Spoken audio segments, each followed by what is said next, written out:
Au nom du Père et du Fils et du Saint-Esprit, ainsi soit-il. Laudato si, mio Signore, cum tucte le creature. C'est ainsi, en italien ancien, que commençait le Cantique des créatures, rédigé il y a 800 ans par le bienheureux François d'Assise. Dans ce cantique, Saint François fait la louange et fait louer avec lui toute la création. Son frère le soleil, sa sœur la lune, le frère vent, tous participent à cette louange du seul Seigneur. Cette louange de la création, c'est la louange de l'ordre voulu par Dieu. La sagesse nous dit: Dieu fit toutes choses avec ordre, poids et mesure. Dans cet ordre, il y a une base et un sommet. Il y a un premier, un principe, et il y a des subordonnés.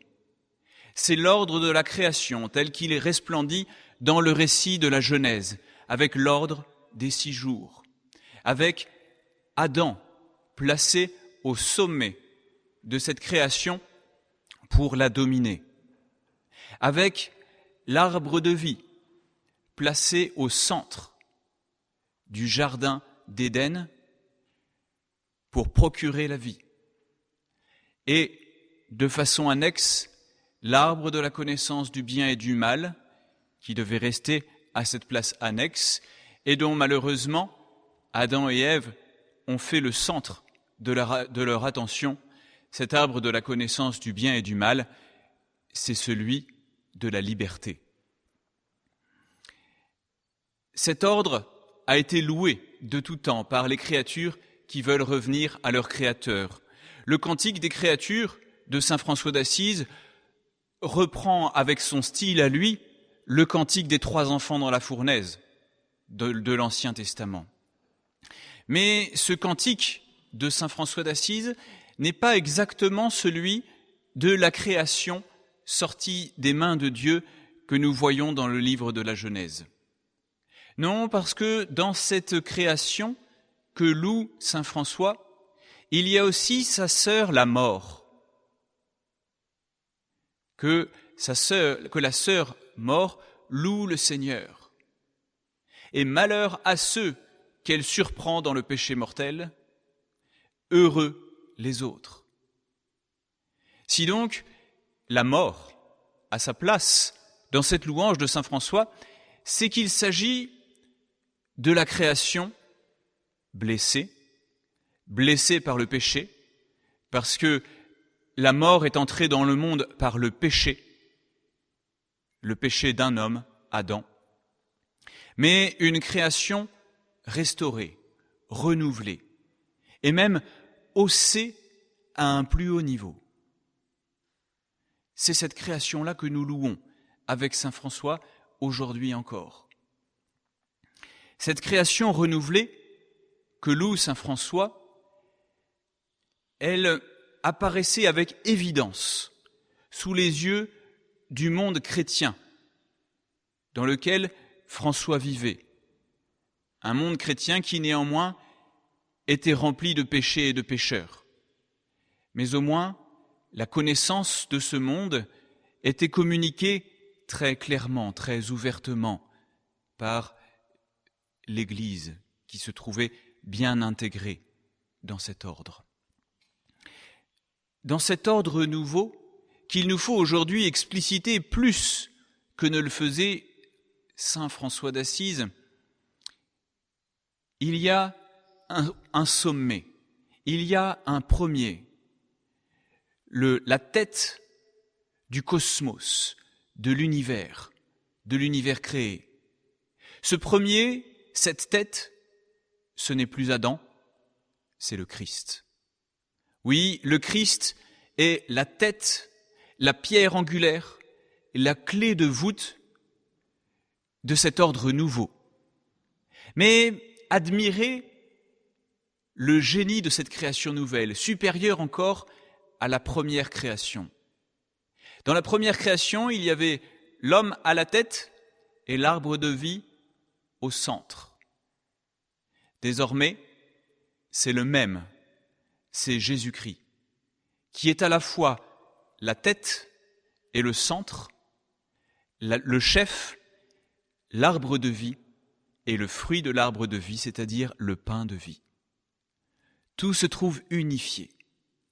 Et l'ordre du monde jaillit de cette lumière première. Et tout s'ordonne magnifiquement, hiérarchiquement, autour de ce principe universel, Jésus-Christ. Jésus-Christ, arbre de vie, pain de vie. Voyez-vous, si cet arbre de vie qu'est la croix n'était pas explicité dans le cantique des créatures de saint François d'Assise, c'est qu'au moment où il le rédige, il est rongé par la maladie. Il a quasiment perdu la vue.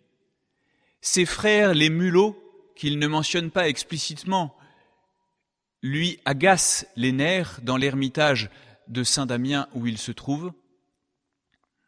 Et il est lui-même marqué des stigmates qu'il attache très étroitement et physiquement même à l'arbre de vie, l'arbre de la croix.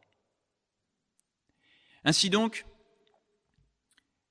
nous voyons jaillir un ordre admirable dans lequel, oui, tout est unifié autour de ce pain de vie, de cet arbre de vie.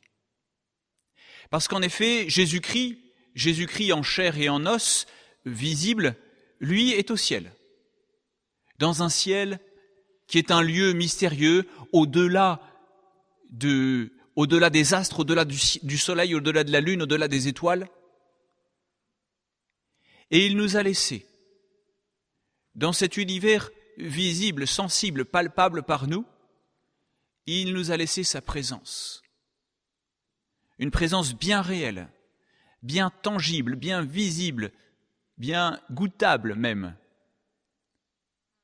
Le centre de l'univers créé, désormais de l'univers visible et matériel, c'est l'Eucharistie. C'est ce qui apparaît visuellement, magnifiquement, dans cette fresque qu'on a baptisée à tort la dispute du Saint-Sacrement. Cette représentation que l'on trouve au Vatican, faite par l'artiste Raphaël, dans laquelle on voit, dans le ciel, Jésus-Christ qui trône dans sa gloire, entouré de la cour de ses élus, et puis, sur la terre, au centre, l'autel, et sur l'autel, l'ostensoir, avec le Saint-Sacrement. Et toute la société des hommes, que ce soit l'Église ou même la société temporelle, tout tourne autour de cet autel, l'arbre de vie, et de cette Eucharistie, le pain de vie. Et s'il fallait prolonger cela, il faudrait représenter toutes les créatures vivantes et même non vivantes qui sont autour de ce centre et de ce sommet et qui louent ensemble l'Eucharistie. C'est ce que nous avons sur l'autel là. Oui, cette nuit, nous avons adoré ce pain de vie qui était drapé du soleil de l'ostensoir. Ce pain de vie posé sur la petite lune, la lunule. Ce pain de vie autour duquel gravitaient les pierres précieuses représentant les étoiles. Ce pain de vie qui est désormais dans le tabernacle et que loue la création vivante à travers les fleurs et les feuilles qui sont sur l'autel, que loue la création inanimée à travers l'encens qui brûle en son honneur. Oui, il est là, le centre, le principe, la clé de tout l'univers créé, du cosmos aujourd'hui. Et alors nous comprenons que si l'on altère ou si l'on supprime quelque chose de ce sommet, ce centre, cette tête de l'ordre créé aujourd'hui, tout se déforme, tout vacille, tout se dissout pour se coaguler dans le désordre. Supprimer la primauté de la croix dans la vie chrétienne et tout l'ordre se décompose. Supprimer la primauté de la messe comme sacrifice et tout s'effondre. Supprimer cette présence centrale dans les églises de l'Eucharistie dans le tabernacle pour la reléguer sur un côté et tout s'effondre. Supprimer la primauté de la hiérarchie sacerdotale sur le peuple de Dieu et tout s'effondre.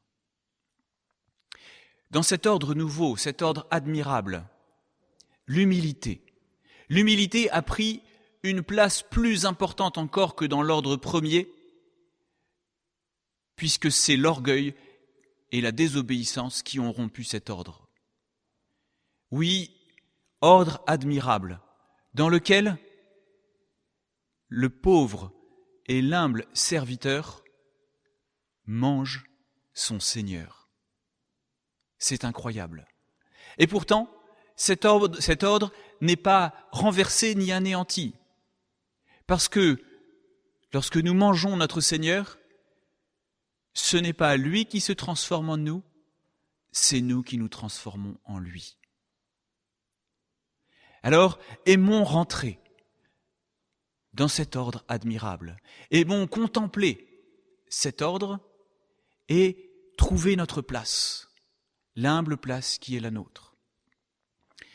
Et si nous ne respectons pas, si nous n'aimons pas, si nous ne recherchons pas l'humilité de cet ordre, alors il ne restera plus que le désordre d'une égalité orgueilleuse.